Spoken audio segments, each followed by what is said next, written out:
सारे लोकों में सबसे सुंदर लोक, सारे लोकों में सबसे सुंदर लोक एक लोक, उसको कहते हैं पितरलोक।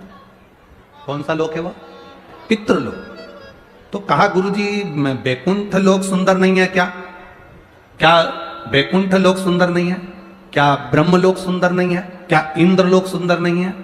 ये तो दुनिया के लोगों ने पितरों को हवा बनाकर रखा है कि पितर बेचारे रुष्ट हो जाएंगे, पितर हमको अपशब्द कहेंगे, पितर हमसे नाराज हो जाएंगे, पितर शरीर में आने लगेंगे, पितर ऐसा कर देंगे, पितरों को भूत कह देते हैं, पितर को ये कह देते हैं, जो मन पड़ता है लोगों का। बहुत सारे लोग अपने अपनी पीठ पे बैठकर, अपनी अपनी व्यासपीठ पर बैठकर ना जाने पितरों के लिए क्या क्या कह देते हैं। जो नहीं समझा उसके लिए है कि वो पितरों को समझा ही नहीं। जिसने जिंदगी में एक बार शिव महापुराण की कथा सुन ली तो पितरों को समझ जाएगा कि पितर है क्या। सारे लोकों में सबसे सुंदर लोक है पितरलोक। कारण क्या है? तुम्हारे यहां दिवाली साल में एक बार मनाई जाती है, देवलोक में दिवाली साल में एक बार मनाई जाती है, नाग दीपावली के दिन। पितरलोक में दीपावली रोज मनाई जाती है। कारण? पितरलोक में दिवाली रोज क्यों मनाई जाती है, उसका कारण क्या होता है? लक्ष्मी जी ने नारायण से पूछा, ब्रह्माणी ने ब्रह्मा जी से पूछा, इंद्राणी ने इंद्र से पूछा, एक बात बताओ, तुम दिन भर बैकुंठ में नहीं रहते हो नारायण, आप कहां चले जाते हो? भगवान विष्णु ने कहा मैं बता नहीं सकता कि मैं दिन भर कहां जाता हूं। नहीं, आज तो आपको बताना पड़ेगा कि तुम दिन भर कहां जाते हो, तुम दिन भर रहते कहां हो, कहां पहुंच जाते हो दिन भर, आपको बताना पड़ेगा, ये आपको बोलना पड़ेगा। भगवान नारायण कहते हैं मैं नहीं बता सकता। सुबह शाम घर पर आते हो, दिन भर गायब रहते हो, आखिर जाते क्या हो? पत्नी पति से क्यों ना पूछे? तुम भी अपने पति से पूछ सकती हो, क्यों दुकान तो 8 बजे बंद हो गई थी, 11 बजे आ रहे हो, कहां थे श्रीमान? पूछ सकती है, पत्नी का फर्ज है पूछना, और पूछना चाहिए भी, पूछना चाहिए, उसमें क्या दिक्कत है? पति को बताना भी चाहिए अपनी पत्नी को कि मैं वहां गया था तो मैं आते आते मंदिर होते हुए आया तो ऐसा हुआ, तो पूरी पूरी बात बताओ कि ऐसा हुआ, बताना चाहिए। धर्म पत्नी को बताना चाहिए कि मैं गया था, ये काम था, वो काम था।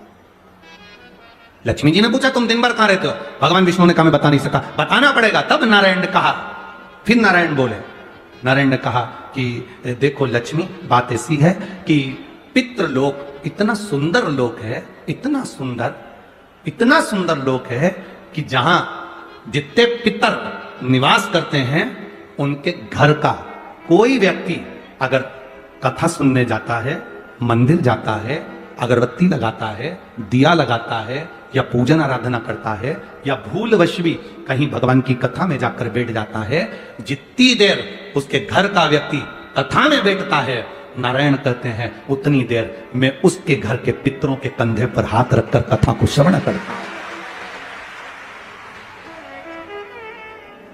पितृलोक इतना सुंदर है। और पितृलोक के जो स्वामी है आर्यमा स्वामी, वो पितृलोक के जो स्वामी है वो भी बड़े सुंदर है। और पितृलोक के जो स्वामी है बड़े सुंदर, और पितृलोक के स्वामी जिस पर बैठते हैं, काय पर बैठते हैं? कौवे पर, वो भी बड़ा सुंदर, अति सुंदर। अरे गुरुजी कहां की बात कह रहे हो? सबसे सुंदर पक्षी तो मोर है, राष्ट्रीय पक्षी में भी उसको कहा सबसे सुंदर पक्षी तो मोर है, और आप कह रहे हो कि दुनिया का सबसे सुंदर पक्षी कौवा है। अरे भाई, जिसने कथा नहीं सुनी उसको लगता है कि दुनिया का सबसे सुंदर पक्षी मोर है, पर अगर शास्त्र को उठाकर देखोगे तो दुनिया का सबसे सुंदर पक्षी कौवा था। पहले नंबर पर सफेद सुंदर अति सुंदर कौवे के आगे कोई पक्षी नहीं था।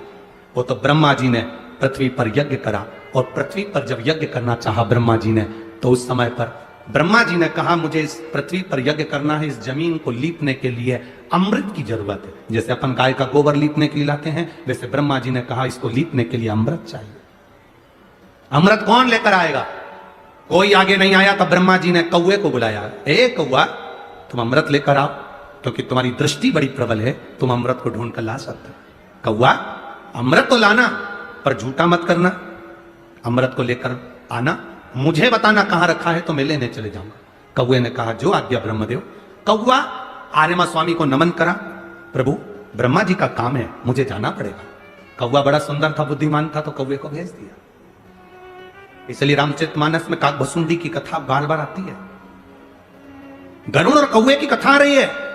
कौवा कितना विद्वान था, चला अमृत का पता लगाने के लिए। जब कौवा चला, अमृत का पता लगाते लगाते लगाते लगाते कौवे ने संकल्प ले लिया था कि जब तक अमृत नहीं मिलेगा मैं मुख झूठा नहीं करूंगा, पानी तक नहीं पीऊंगा। भूखा प्यासा कौवा दौड़ता रहा। आर्यमा स्वामी से कहकर कौवा दौड़ते दौड़ते दौड़ते दौड़ते जाए। बहुत दिन हो गए, तब कौवे को अमृत मिला। अमृत मिला तो कौवे को लगा बहुत तेज प्यास लग रही है, करूं क्या? कौवे ने उस अमृत को झूठा कर दिया। ब्रह्मा जी को आकर कहा, स्वामी अमृत वहां रखा हुआ है, पर बात इतनी सी है कि मैंने उस अमृत को झूठा कर दिया। ब्रह्मा जी को क्रोध आ गया। ब्रह्मा जी ने कहा, कौवे तू सफेद होकर सुंदर होकर तूने ऐसा काला काम कर दिया, ऐसा बेकार काम करा, तूने अमृत को झूठा करा और ऐसा काला काम तूने करा। मैं तुझे श्राप देता हूं कौवे, तू गोरे से काला हो जाएगा। तूने अमृत को झूठा करा इसलिए तेरी वाणी कर्कश हो जाएगी, तेरी वाणी कर्कश हो जाएगी। अमृत को कौवे ने झूठा करा था, इसलिए सारे पक्षी जल्दी मरते हैं, पर कौवा इतनी आसानी से नहीं मरता। कौवा इतनी आसानी से नहीं मरता। सारे पक्षी जल्दी मरते हैं, पर कौवा आसानी से नहीं मरता। तेरी वाणी कर्कश होगी तो काला होगा। सुंदर कौवा काला हो गया। आर्यमा स्वामी ने देखा कि मेरा कौवा मैं जिस पर बैठता हूं ये काला हो गया। आर्यमा स्वामी ने ब्रह्मा जी से कहा, आप क्या चाहते थे? ब्रह्मा जी कहते हैं, मुझे यज्ञ करना था, जमीन को लीपना था, कौवे ने अमृत झूठा कर दिया। क्यों चिंता करते हो? अमृत तो अमृत है, कोई झूठा भी कर देगा तो अमृत की शान कहां घट जाएगी? अमृत की क्या शान घटना? आर्यमा स्वामी ने कौवे से कहा, तू चिंता मत कर। आर्यमा स्वामी बोले, कौवे तू चिंता मत कर, आज मैं तुझको एक कार्य देता हूं। जब 16 श्राद्ध आएंगे, कौवा जिस जीव की जो तिथि होगी, मान लो किसी की चतुर्थी तिथि है, उस चतुर्थी तिथि पर तुझे छोड़ने के लिए पृथ्वी पर पितरों को जाना पड़ेगा। जब उनके छत पर तो पितरों को छोड़ने के लिए जाएगा, कौवा जब तू वापिस आएगा तेरे लिए छत के ऊपर भोजन रखा रहेगा। जिसकी छत पर भोजन रखा मिल जाए उसको तू पाएगा तो पितृ तृप्त होंगे। कौवे ने कहा, मेरे द्वारा पितृ तृप्त होंगे? कौवा नहीं, जब पितर वापिस आएंगे, पितृलोक में रहेंगे, उनको 1 वर्ष के अंदर जब भूख लगेगी, तब कौवा तू अपनी चोंच में उनकी छत से जो भोजन लेकर आएगा, अपनी चोंच से निकालकर उन पितरों को देगा, जिससे उनका कल्याण होगा और वो आशीर्वाद प्रदान करेगा। सब्सक्राइब करें, लाइक और शेयर जरूर करें। हर हर महादेव। श्री शिवाय। नमस्ते।